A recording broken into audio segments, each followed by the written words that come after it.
설교 내용을 가지고 지금 마태복음 4장 이야기를 하고 있는데요.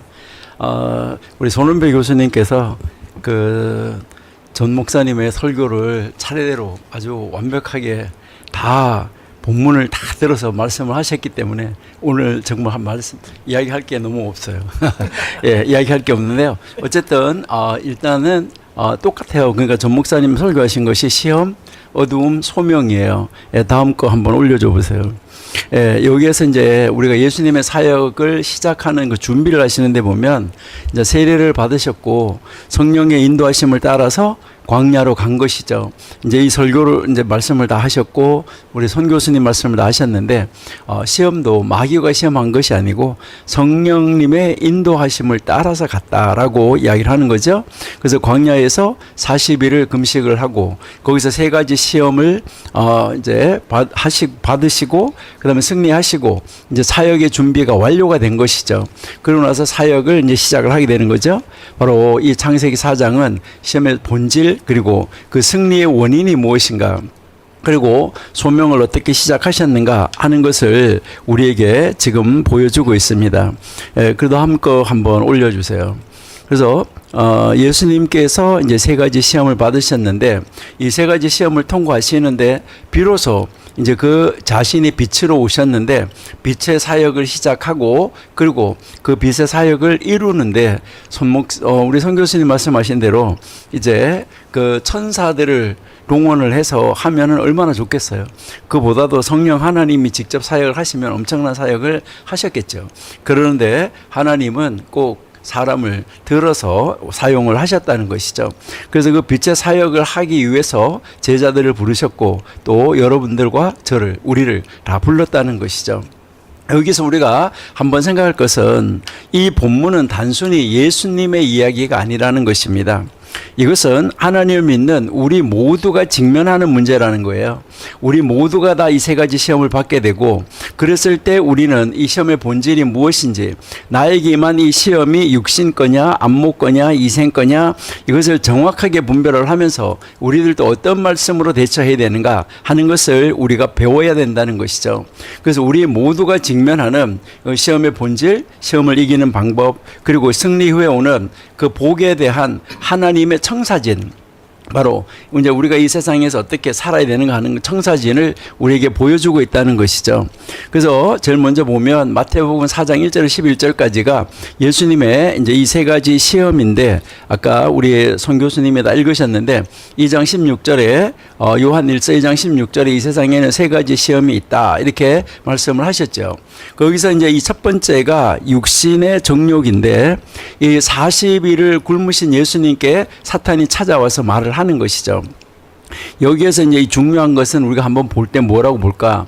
너가 만일 하나님의 아들이거든.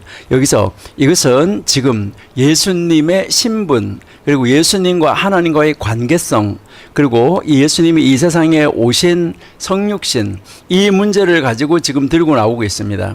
그러니까 하나님의 아들이거든. 그러니까 네가 진짜 하나님의 아들이면 하나님의 아들이라는 것을 증명하라. 이것을 이야기를 하는 것이죠.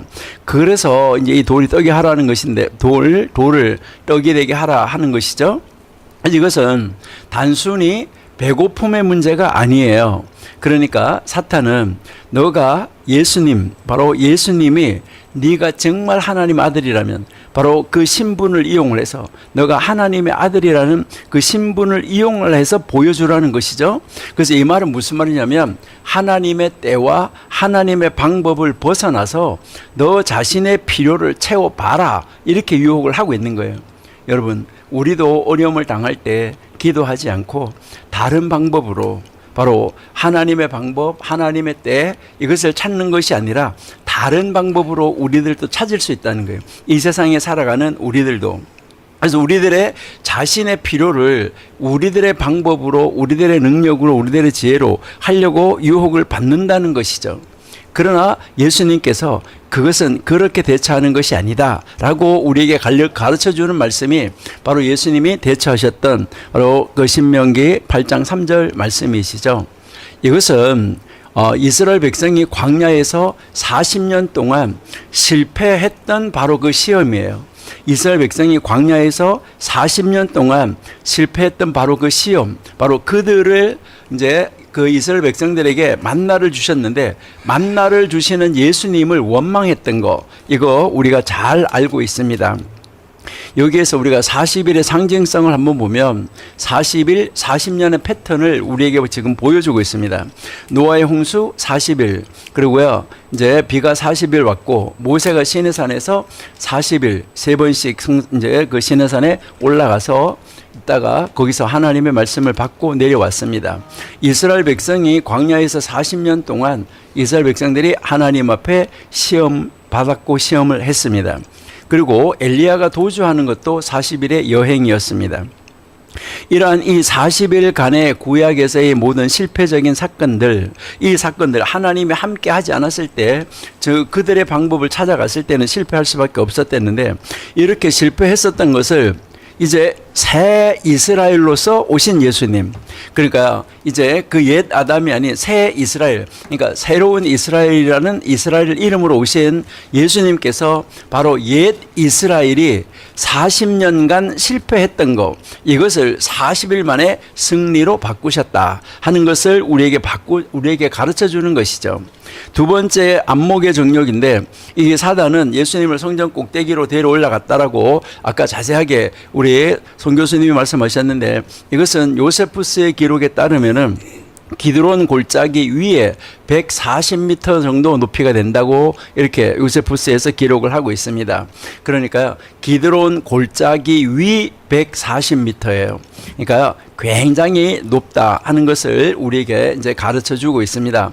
여러분이 잘 아신 대로 피라밋 높이가 140에서 150 사이입니다. 이집트의 피라밋. 그 정도 여러분이 한번 생각을 하시면 되는데요. 그러니까 그렇게 그 높이 올라서 가는 걸 이야기하는 거죠.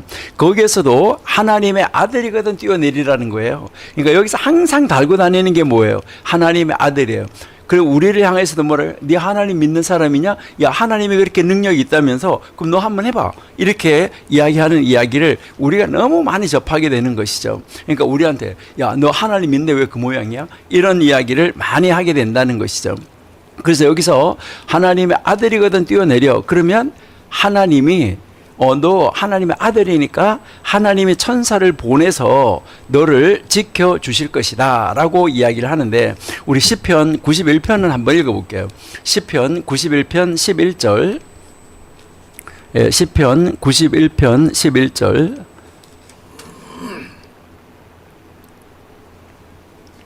시편 91편 11절 한번 찾아주세요. 어디 가셨는가? 시편 91편. 저가 너를 위하여 그 사자들을 명하여 내 모든 길에서 너를 지키게 하심이라. 12절. 저희가 그 손으로 너를 붙들어 발이 돌에 부딪히지 않게 하리로다 라고 이제 말을 하는 것이죠. 그러니까요, 이제 이 사단이 무엇을 가지고 말합니까? 여러분, 이제 우리에게 이단들도 그렇지만은 이 악한 무리들이 우리 하나님을 믿는 사람을 공격할 때요, 그들도요 성경 말씀을 가지고 공격해 와요. 그럴 때 참 안타까운 이런 모습을 우리가 볼 수 있는데, 사단도 하나님의 말씀을 인용하면서 시험하는 것을 보면 참 놀랍다 하는 것인데, 이것이 이제 안목의 정력이죠. 눈에 보이는 표적, 다시 말해서 이적, 이런 이적으로, 눈에 보이는 표적과 이적으로 너가 하나님의 아들인 너 자신을 증명해봐라 라고 지금 하는 유혹인 것이죠. 여기서도 예수님은 이제 신명기 6장 16절로 이제 대응하시는 것을 우리가 볼 수 있어요. 주 너의 하나님을 시험하지 말라라고 이야기를 하신 것이죠. 여기에서 출애굽기 17장의 마사 사건을 우리에게 가르쳐 주는 거예요. 이스라엘 백성이 물이 없었잖아요.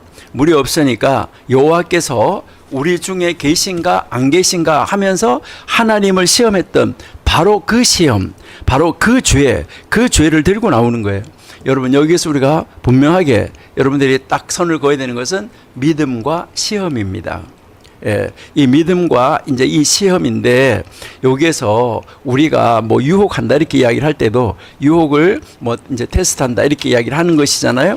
근데 여기에서 단순하게 유혹이라고 그러면 좋은 일 하자고 유혹할 수도 있고 나쁜 일 하자고 유혹할 수도 있어요. 근데 여기서 여러분이 생각하셔야 되는 것은 믿음과 시험은 완전히 다르다는 것입니다. 믿음은 하나님의 약속을 신뢰하는 것이지만은 시험은 하나님을 실험의 대상으로 삼는 거예요. 그러니까 하나님을 실험하지 말라는 거예요. 하나님을 실험의 대상으로 삼지 말라. 이것을 이야기를 하는 것입니다. 그다음에 세 번째 시험은 이생의 자랑이라고 이야기를 하는데 여기서 사탄이 예수님을 또 지극히 높은 산으로 데려가잖아요. 천하 만국 그 영광을 보여주면서 말을 하는 것이죠. 여기에 가서는 뭐라고 말합니까? 뭐 뛰어내려라, 뭐 해라 이게 아니라 나한테 엎드려서 경배하면 예배하면 나를 예배하면 이것이죠. 이 모든 것을 너가 보는 모든 것을 너에게 줄 것이다. 이것이 우리에게 가르치는 것은 바로 무엇입니까? 십자가 없이 왕국을 얻으라는 제안이에요. 그러니까 십자가 질 필요가 있냐? 그거 하지 말고 내가 줄게. 그러니까요. 십자가 없이 왕국을 얻으라. 또 고난 없이 영광을 얻으라는 거예요. 죽음 없이 부활을 얻으라는 거예요. 가장 교묘하고도 아주 위험한 유혹을 하고 있는 것을 우리가 볼 수 있습니다. 마찬가지로 우리가 이 세상에 살아가다가 보면 예수 믿는 사람 그렇게 꼭 고난을 당해야 돼? 뭐 야 하나님 믿는 사람이 뭐 그러냐? 이제 이렇게 하면서 아주 교묘하게 사탄들이 우리를 유혹하고 공격하는 것을 많이 볼 수 있습니다. 이때도 예수님은 단호하게 말씀하시는 것이 바로 무엇입니까? 물러가라는 것이죠. 그러니까 그러니까 너의 하나님께만 경배하고 다만 그분만을 예배하라라고 말했다라고 이야기를 하면서 신명기 6장 13절을 말씀을 하시는데 여러분이 잘 아시는 대로 신명기 6장 13절은 이스라엘 백성들이 아침 저녁으로 매일매일 입에 달고 사는 삶, 바로 우리가 쉐마 뭐 이렇게 이야기를 하는데 바로 유대인의 신앙 고백의 핵심입니다. 유대인의 이 신앙 고백의 핵심적인 말, 이 말씀을 가지고 지금 이제 예수님이 대응하시는 것을 볼 수 있어요. 그러니까 경배와 섬김은 오직 하나님만, 이제 이거는 배타적인 것이죠. 하나님만 향해서 있어야지 된다. 이것을 이야기를 하면서 나는 하나님만 섬기니까 너는 떠나라 라고 이야기를 하는 것이죠. 자, 두 번째 걸로 한번 올려주세요. 여기에서 우리에게 이제 가르치는 것은 시험을 이기는 원리인데 여기서 이제 우리가 중요한 원리를 발견하는데 예수님은 세 번 모두 신명기 말씀으로 대응을 하셨다는 거죠. 여기에서 우리가 한번 생각할 것은 예수님은 바로 이 성경 말씀을 마음에 저장하고 계셨다는 거예요. 하나님의 말씀을 마음속에 저장하고 계셨다. 신명기 6장 6절 한번 보실게요. 신명기 6장 6절.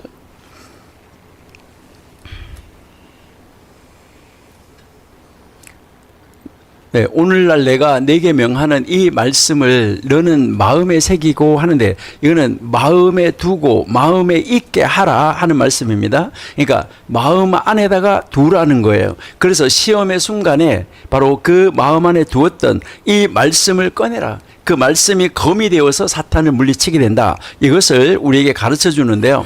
우리 시편 119편 11절 한번 볼게요. 시편 119편 11절.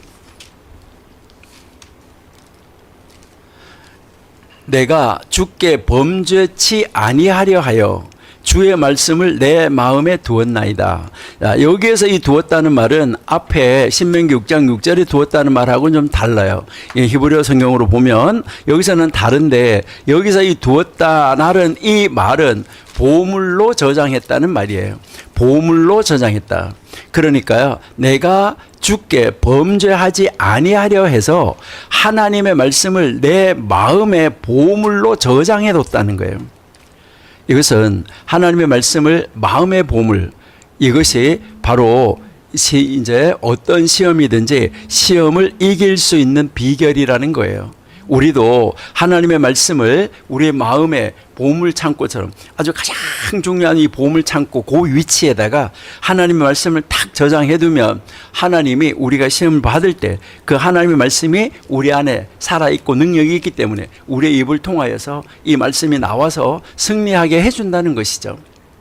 이렇게 승리하고 나면 마태복음 아까 4장 11절에서 마귀는 결국 예수님을 떠나게 되고 이제 천사들이 와서 수종든다 이렇게 이야기를 하는데, 여러분 여기서 이제 천사가 와서 수종든다는 이야기는 우리는 좀 이렇게 어색하게 들리는지 모르는데, 유대인들은 이 천사들이 수종든다는 이야기는 아주 많이 쓰고 있습니다. 너무너무 많이 쓰고 있습니다. 이제 특별히 이 창세기 4장에서 여러분들이 야곱이 이제 외삼촌 집으로 이렇게 향하여서 가고 있다가 이제 돌베개를 베고 자고 이렇게 할 때, 그랬을 때 이제 그 환상이 나타났어요. 꿈속에서 나타나는 것에서 여러분들이 이렇게 보시면은 천사가 오르락 내리락 했다고 그래요. 여러분, 왜 천사가 하늘에서 내려오고 올라가야지 내리락 오리락 하지 않고 오르락 내리락 했냐, 이걸 가지고 이제 유대인들이 많이 이야기를 해요. 이 말이 무슨 말이냐면 천사도 영역이 있다는 거예요. 그러니까 이 천사가 야곱을 지켜주는 보호하는 천사가 있었댔는데, 그 천사가 이제 이 이스라엘 지역을 떠나니까, 그 가나안 땅을 떠날 때 이제 거기 가나안 땅 지역까지 보호하던 천사가 올라가고 임무교대에서 다시 천사가 내려왔다는 것입니다. 그렇게 해서 천사가 그를 계속 보호하고 있다는 거예요. 여러분, 이것은 성경을 우리가 이렇게 읽어본다고 하면 정말 이 천사가 우리 주변에 여러분들이 정말 우리를 보호하고 있다는 것을 느낄 수가 있는 경우가 많아요. 이제 여러분들이 보면은 뭐 비행기 사고가 나서 다 떨어졌는데 다 돌아가셨는데 다 사망인데 한 사람 사는 경우가 있어요. 어떨 때 그런 사람이 이야기할 때 뭐냐면 천사가 나를 쐈다고, 이런 것을 봤다고, 그리고 천사가 나를 창문 밖으로 던졌다, 뭐 이런 이야기는 우리가 수없이 많이 들을 수 있는 그런 이야기들인데, 여기에 이제 이 천사가 보호하고 있다. 이것은 유대인들의 이야기에서는 아주 흔한 이야기입니다. 그러니까 각자에게 천사 둘이 붙어 있다라고까지 이야기를 해요. 그래서 아브라함에게 하나님이 나타났을 때 셋이 나타났다 그랬잖아요. 거기에 하나님이 한 분 나타났고 양쪽에 천사 둘이 있었다, 이제 이렇게까지도 이야기를 하는 것입니다. 그러니까요, 이제 하나님의 말씀을 보물 창고에 딱 보화로 가지고 있는 이런 사람, 그 마음의 보화로 가지고 있는 사람 앞에서는 마귀가 붙을 수 없다, 이것을 그렇게 이야기를 하는 거예요. 그래서 유대인들 뭐 이야기했냐면요, 마귀가 나한테는 붙지 못한다, 이렇게 이야기를 하는 거예요. 왜? 천사가 있고 말씀이 있기 때문에 그렇다. 그래서 떠난다는 것이죠. 그래서 우리 야고보서 4장 7절 한번 읽어볼까요? 야고보서 4장 7절.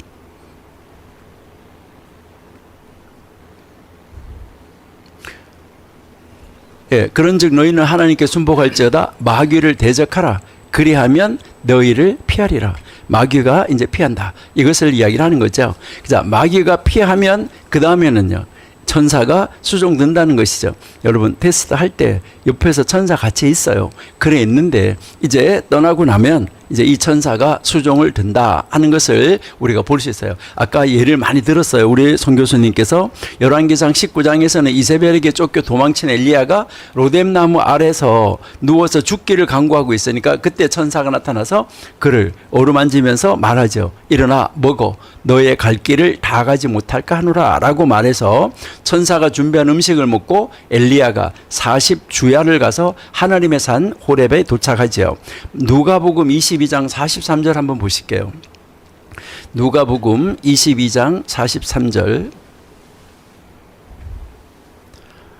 사자가 하늘로부터 예수께 나타나 힘을 돕더라. 자, 여기에서 보니까 겟세마네 동산에서 예수님께서 극심한 고뇌 중에 계셨어요.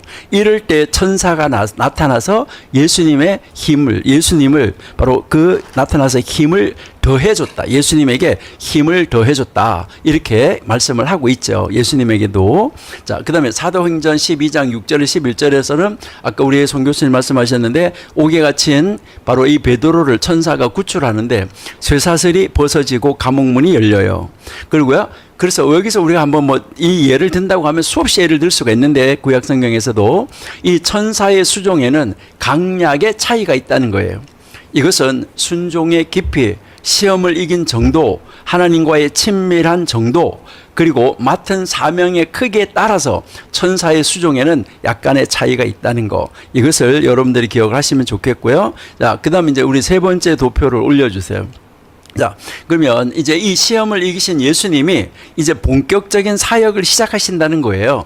이게 4장 12절에서 16절인데 여기서 예수님은 갈릴리로 가셔요. 왜 예루살렘이 아니고 갈릴리였느냐? 이것이죠. 왜 갈릴리였느냐?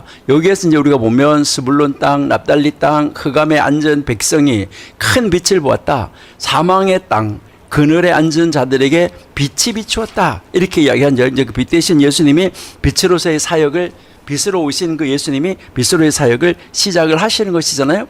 아까 우리 송 교수님 말씀하셨는데 이사야 9장 1절 2절 말씀에 성취되는 사건입니다. 이게 그래서 갈릴리 지역은 여러분들이 잘 아시는 대로 이제 가장 먼저 아수르에게 정복당했던 땅입니다. 그리고 이방인들과 섞여 사는 땅이었고요. 정통 유대인들에게는 아주 멸시받던 흑암입니다. 어둠의 땅입니다. 그래서 뭐라는 별명이 붙어 있냐면 갈릴리는 이방의 갈릴리라는 이런 별명이 붙어 있잖아요. 이것이 바로 그것을 어둠을 증명하는 것이죠. 그런데 예수님은 바로 그곳에서 사역을 시작하셨다는 거예요. 가장 어두운 곳에 가장 먼저 빛이 비추었다. 이것을 우리에게 보여주고 있습니다. 그래서 이제 이 24절을 보면 그 어둠의 결과가 나타나요. 이 어둠의 결과가 나타나는데 여기 보시면 뭐 각종 질병, 귀신 들림, 간질, 중풍 등등 이렇게 나타나는데 이 영적인 어두움은 개인의 삶을, 사회를 병들게 하는 것이죠. 여러분 보세요. 개인적으로나 나라적으로나 뭐 이제 이렇게 여러분이 한번 보면 물질적 어려움, 물질적 어둠이 찾아오는 거예요. 경제적 어려움, 가난과 결핍, 생존의 위협. 이런 것이 물질적 어려움이죠. 지금 우리나라도 많이 어렵습니다. 그 다음에 정신적 어려움이죠. 지금 우리나라에 우울증 환자 많습니다. 우울과 절망, 마음의 어두움, 그리고요, 얼굴의 빛을 잃어버려요. 그러니까 이게 완전한 정신적인 어두움 때문에 그렇다는 것이죠. 그 다음에 이제 영적인 어두움이 있는데 이거는 사단의 지배 영역이죠. 영적 무지와 맹목적인 거, 그리고 죄와 사망의 권세 아래 있는 거, 이게 영적인 어두움이라는 것이죠. 그러니까 이런 이 어두움 속에 바로 예수님이 빛으로 찾아오셨는데, 그래서 예수님은 이제 그 사역을 이루시는데 제자들을 불러서 사역을 이루셨다. 이게 이제 이 제자를 부르시는 사역이 18절에서 22절까지죠. 그래서 베드로, 안드로는 그물을 던지는 어부였었다. 베드로하고 안드레가. 그래서 예수님이 따라오라, 사람을 낚는 어부가 되게 한다. 이랬잖아요. 그렇죠? 그리고 야고보와 요한은 그물을 깁는 어부였다. 그래서 여기서 그물을 깁는다는 말이 원래 헬라어에서는 수선하다, 완전하게 하다, 이런 뜻이죠. 참 아까 우리 송 교수님이 다 말씀하셨는데 참 흥미로워요. 예수님은 각 사람의 배경과 각 사람의 경험을 사용하신다는 거예요. 여러분들도 여러분이 가지고 있는 달란트, 여러분이 가지고 있는 배경, 여러분들의 이 경험 하나님이 반드시 사용하십니다. 지금까지 사용 안 하셨다고 하더라도 언젠가는 사용하십니다. 그래서 베드로는 사람 낚는 어부가 돼서 오순절에 3,000명, 5,000명을 죽게로 인도했고, 요한은 그물을 이렇게 기어 나가는 것처럼 교회 문제를 수리했다는 것이죠. 교회 문제를 이제 수리했다.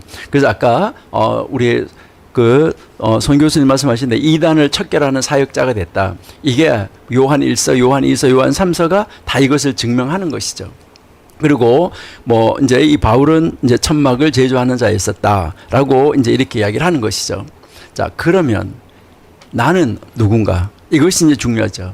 그래서요, 오늘 우리 전 목사님 설교와 이제 우리 뭐 송 교수님 이제 말씀 다 우리 교수님 말씀하시는 것을 다 들은 여러분, 오늘 바로 이 본문 4장이, 마태복음 4장이 우리에게 무엇을 말씀하시는가? 나에게 어떻게 적용하는가? 우리 전 목사님 설교를 통해서 그냥 듣는 것으로 끝나는 것이 아니라, 여러분, 이 듣는다는 말이 이스라엘 말로는, 듣는다는 말은 귀로 이제 소리를 듣는다. 이게 첫 번째고, 두 번째가 이해한다고, 세 번째가 그대로 행한다는 말이에요. 그래서 이 듣는다라고, 구약 성경에서 듣는다라고 말을 했을 때, 이 듣는다는 말은 바로 귀로 소리로 듣고, 그 다음에 이해를 하고, 그 다음에 이해를 한 대로 그 다음 그대로 행한다. 여기까지 간 것이 듣는다는 말이에요. 이것은 여러분들이 이런 말씀 많이 하시잖아요. 자녀들한테 너 요즘 엄마 말 안 들어? 아빠 말 안 들어? 이렇게 하잖아요.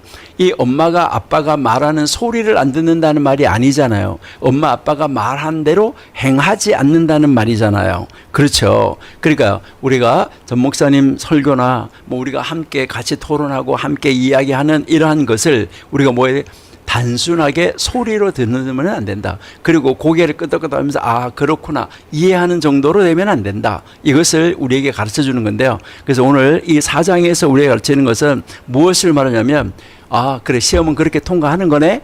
이것이 아니라 시험을 통과해야 사역이 시작된다는 것입니다. 그러니까요, 이제 이 예수님의 이 순서를 우리가 그대로 우리가 따라간다고 하면 그 다음 걸로 넘겨주세요. 예, 이제 우리가 이제 그 시험을 통과해야 사역이 되는데 예수님의 이 사역의 순서가 바로 뭡니까? 세례, 성령 충만, 그다음에 시험. 거기서 이제 이 불같은 시험, 불세례, 그다음에 승리, 그다음에 천사가 수종 들고 공적 사역으로 이루어지고 있다는 것이죠. 이것이 바로 하나님이 우리에게 보여주는 청사진, 패턴이라는 것이다 하는 거죠. 그래서 우리는 시험은 피할 것이 아니라 어떻게 된다고요?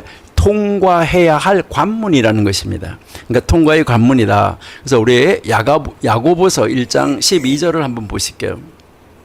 야고보서 1장 12절, 1장 12절 야고보서 시험을 참는 자는 복이 있도다. 이것에 옳다 인정하심을 받은 후에 주께서 자기를 사랑하는 자들에게 약속하신 생명의 면류관을 주신다라고 지금 이제 말씀을 하시는 것이죠. 그러니까 시험을 참는 자 복이 있다. 이것을 이야기를 하고 있습니다. 그러니까 우리 이제 정 목사님의 말씀을 듣고 또 우리 함께 토론하고 함께 말씀을 들어서 함께 이해했으면 이제 순종을 하고 그대로 행하여서 이제 시험을 통과해서 이제 사역에 이제 들어서서 사역을 넉넉하게 이루어가는 우리가 되면 좋겠습니다. 그리고 또 한 가지 우리가 생각할 것은 말씀으로 무장하시면 좋겠어요. 두 번 도표 올려주세요. 자, 우리 이제 우리가 말씀으로 무장해야 된다는 것인데 우리 에베소서 6장 17절 잘 아시지만은 한번 읽어볼게요. 에베소서 6장 17절 구원의 투구와 성령의 검 곧 하나님의 말씀을 가지라. 예수님은 이제 시험을 받을 때 그 세 가지 시험을 모두 이제 아까 우리 잊어버리면 안 된다라고 송 교수님 말씀하셨는데 기록되었으되로 대응하셨다. 우리도 말씀 암송과 말씀 묵상은 여러분 선택이 아니라 필수입니다. 그러니까 하나님 말씀의 말씀 암송하고 읽고 암송하고 하는 것, 그리고 우리가 하나님 말씀을 계속 되새김질을 하는 것, 이것은 선택이 아니라 필수입니다. 그 다음 이제 또 한 가지 보실게요. 이제 다시요. 이제 세 번째, 나의 은사와 부르심을 찾고 여기에 우리가 정말 헌신하자, 여기에 우리가 충성하자 하는 거예요. 그래서 여기서 우리가 생각해야 되는 것은 나는 어떤 사람인가? 나는 어떤 사람인가? 그래서 그물을 던지는 사람인가? 그물을 깁는 사람인가? 천막을 만드는 사람인가? 하나님은 나의 배경, 나의 경험, 나의 성격, 성품을 하나님이 사용하셔서 하나님만이 할 수 있는, 그리고요, 하나님이 나에게 주신 은사를 하나님이 사용을 해서 나만이 할 수 있는 이런 사역으로 우리를 사용을 하실 것입니다. 그렇게 하고 나에게 하나님은 요구하십니다. 고린도전서 4장 2절에서 맡은 자에게 구할 것은 충성이라고 하는 거죠. 우리에게 충성을 요구하는 것이죠. 여러분, 오늘 이 시간 우리 각자에게 한번 질문을 던져보시기를 바랍니다. 나는 지금 혹시 직면하고 있는 시험은 없는가? 예수님의 세 가지 시험 중에 나는 어떤 시험일까? 육신의 시험, 마음의 시험, 영의 시험? 나는 지금 어떤 시험을 나는 지금 당하고 있는가? 여러분 한번 생각하시고 나는 그러면 그 시험에 어떤 말씀으로 대응할 것인가? 그리고 그렇구나. 그러면 하나님은 나에게 이런 은사를 주셨구나. 그래서 내 은사는 무엇인가? 바로 하나님이 나를 통해서 이루고 싶어 하시는 사역은 무엇인가? 이것을 우리 한번 생각하시고요. 우리도 시험을 통과하시고 그러면 마귀가 떠날 것이고 그러면 우리 옆에 있는 그 천사가 우리의 수종자가 돼서 수종 들어줄 것입니다. 그래서 하나님이 예비하신 능력 있는 이 사역이 우리 앞에 펼쳐질 것입니다. 그러면 우리는 예수님이 승리한 것처럼 승리자가 될 것입니다. 예수님의 빛을 받아서 우리가 어두움에 빛을 비춰내는 바로 그 빛된 사역을 감당할 수 있게 만들어 주실 것입니다. 여러분, 우리는 하나님의 부르심을 받은 소중한 빛의 사명, 소금의 사명을 감당해야 될 사람들입니다. 이 사명을 우리 함께 넉넉하게 감당해서 우리의 한국 강산을 다시 멋있게 하나님이 기뻐하시는 정말 예수 한국 복음 통일을 이뤄내는 우리가 되었으면 참 좋겠습니다. 지금까지